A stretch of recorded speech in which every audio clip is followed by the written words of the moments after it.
नमस्कार बंधू भगिनींनो, मी कोच प्रभाकर कासार आपणास पाडव्याच्या हार्दिक शुभेच्छा देतो.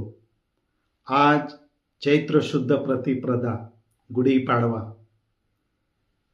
आज मराठी वर्षाला सुरुवात झाली म्हणून आपण याला चैत्र शुद्ध प्रतिपदा किंवा गुढीपाडवा असं म्हणतो.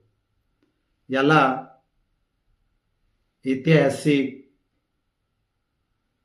पौराणिक आणि वैज्ञानिक कारण सुद्धा आहेत.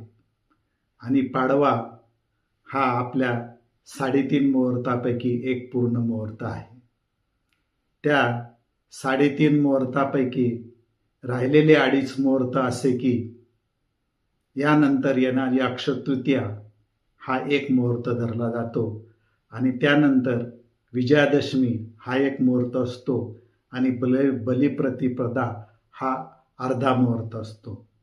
याचं पौराणिक कारण असं की या दिवशी ब्रह्माने सृष्टी निर्माण केली आणि सृष्टीचा हा पहिला दिवस होय. त्यानंतर रामाने रावणाचा वध करून विजय संपादन केला. त्याचा विजयाचं प्रतीक म्हणून या दिवशी गुढी उभारली गेली.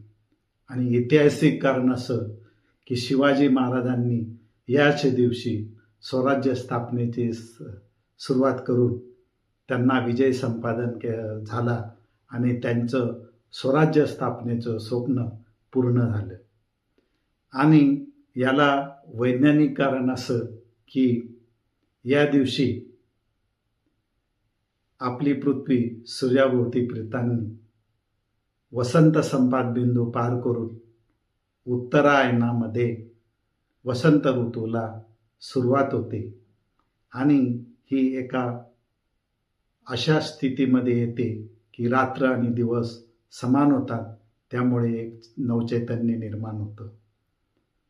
त्याचबरोबर आपण गुढी उभारताना जो काही कडुलिंबाचा डहाळी आपण वापरतो ती सेवन केल्यामुळे आपल्या शरीरातील बॅक्टेरिया मारले जातात आणि ते एक नैसर्गिक डेटॉक्स म्हणून काम करत असतं.